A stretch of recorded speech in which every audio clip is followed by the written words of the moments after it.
بسم الله والصلاة والسلام على رسول الله وعلى آله وصحبه أجمعين، أما بعد. قال الله تبارك وتعالى في كلامه المنزل: أعوذ بالله من الشيطان الرجيم، بسم الله الرحمن الرحيم. قل إن الفضل بيد الله يؤتيه من يشاء والله واسع عليم، يختص برحمته من يشاء والله ذو الفضل العظيم. ومن أهل الكتاب من إن تعمنه بقنطار يوديه إليك ومنهم من إن تأمنه بدينار لا يوديه إليك إلا ما دمت عليه قائما، ذلك بأنهم قالوا ليس علينا في الأميين سبيل ويقولون على الله الكذب وهم يعلمون۔ اللہ رب العالمین فرماتے ہیں، آپ کہہ دیجئے کہ فضل تو اللہ تعالیٰ ہی کے ہاتھ میں ہے، وہ جسے چاہے اسے دے دے۔ اللہ تعالیٰ وسعت والا اور جاننے والا ہے، وہ اپنی رحمت کے ساتھ جسے چاہے مخصوص کر لے، اور اللہ تعالیٰ بڑے فضل والا ہے۔ اس آیت کے دو معنی بیان کیے جاتے ہیں۔ ایک یہ کہ یہود کے بڑے بڑے علماء جب اپنے شاگردوں کو یہ سکھاتے کہ دن چڑھے ایمان لاؤ اور دن اترتے کفر کرو، تاکہ وہ لوگ فی الواقع جو مسلمان ہیں وہ بھی تذبذب ہو کر مرتد ہو جائیں، تو ان شاگردوں کو مزید یہ تاکید کرتے تھے کہ دیکھو، صرف ظاہراً مسلمان ہونا، حقیقتاً اور واقعتاً مسلمان نہ ہو جانا، بلکہ یہودی ہی رہنا، اور یہ نہ سمجھ بیٹھنا کہ جیسا دین، جیسی وحی و شریعت اور جیسا علم و فضل تمہیں دیا گیا ہے ویسا ہی کسی اور کو بھی دیا جا سکتا ہے، یا تمہارے بجائے کوئی اور حق پر ہے اور تمہارے خلاف اللہ کے نزدیک حجت قائم کر سکتا ہے اور تمہیں غلط ٹھہرا سکتا ہے۔ اس معنی کی روح سے جملہ معترضہ کو چھوڑ کر عند ربکم تک کل کا کل یہود کا قول ہوگا۔ دوسرے معنی یہ ہیں کہ اے یہودیوں، تم حق کو دبانے اور مٹانے کی یہ ساری حرکتیں اور سازشیں اس لیے کر رہے ہو کہ ایک تمہیں اس بات کا غم اور جلن ہے کہ جیسا علم و فضل، وحی و شریعت اور دین تمہیں دیا گیا تھا، اب ویسا ہی علم و فضل اور دین کسی اور کو کیوں دے دیا گیا۔ دوسرے، تمہیں یہ اندیشہ اور خطرہ بھی ہے کہ اگر حق کی یہ دعوت پنپ گئی اور اس نے اپنی جڑیں مضبوط کر لیں تو نہ صرف یہ کہ تمہیں دنیا میں جو جاہ و وقار حاصل ہے وہ جاتا رہے گا، بلکہ تم نے جو حق چھپا رکھا ہے اس کا بھی پردہ بھی فاش ہوتا جائے گا،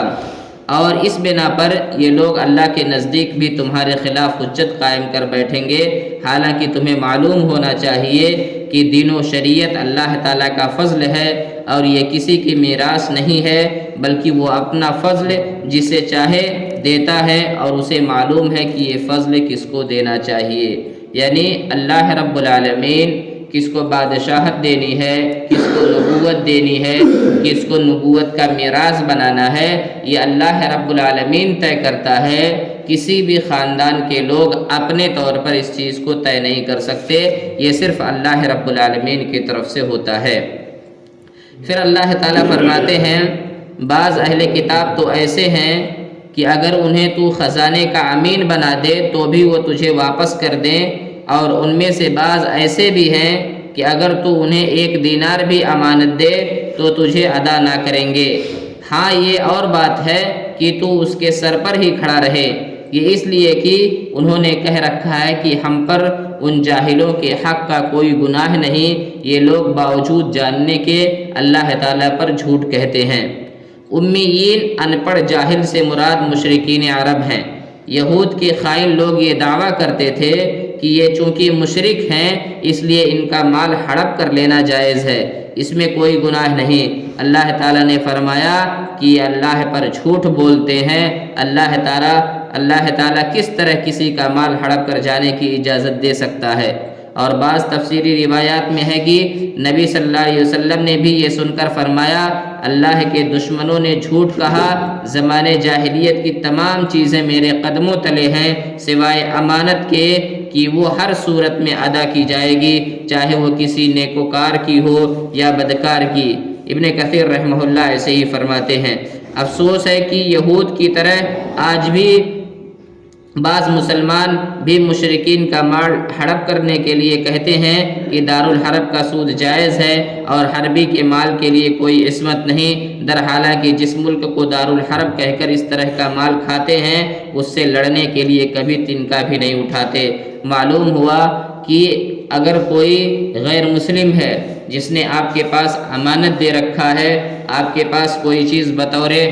امانت دیا ہوا ہے، تو آپ اس چیز میں کبھی بھی کسی بھی صورت میں خیانت نہیں کر سکتے۔ کسی یہ کہہ کر ہرگز نہیں لے سکتے فلاں تو غیر مسلم ہے، فلاں تو اللہ کو نہیں مانتا، چلو اس کے مال کو ہڑپ لیتے ہیں، ایسا بالکل نہیں ہے۔ اگر وہ مشرک ہے اور مشرک کی امانت آپ کے پاس ہے تو آپ پر واجب اور ضروری ہے کہ جتنی امانت وہ آپ کے پاس رکھا ہوا ہے من وعن اس امانت کو آپ اسے لوٹا دیجئے۔ اگر نہیں لوٹاتے ہیں تو یقیناً آپ گناہ کا کام کر رہے ہیں اور اللہ رب العالمین کے یہاں اس کا آپ کو جواب دینا ہوگا۔ پھر اللہ تعالیٰ فرماتے ہیں، ہاں البتہ جو شخص اپنا قرار پورا کرے اور پرہیزگاری اختیار کرے تو اللہ تعالیٰ بھی ایسے پرہیزگاروں کو دوست رکھتا ہے۔ قرار پورا کرنے کا مطلب وہ عہد پورا کرے جو اہل کتاب سے یا ہر نبی کے واسطے سے ان کی امتیوں سے نبی صلی اللہ علیہ وسلم پر ایمان لانے کی بابت لیا گیا ہے، اور پرہیزگاری کرے یعنی اللہ تعالیٰ کے محارم سے بچے اور ان باتوں پر عمل کرے جو نبی صلی اللہ علیہ وسلم نے فرمائی۔ ایسے لوگ یقیناً مواخذہ الہی سے نہ صرف محفوظ رہیں گے بلکہ محبوب باری تعالیٰ ہوں گے، یعنی جو لوگ اللہ اور اس کے رسول صلی اللہ علیہ وسلم کے عہد کو پورا کریں گے، اللہ کی عبادت کریں گے، رسول اللہ صلی اللہ علیہ وسلم کی فرما برداری کریں گے،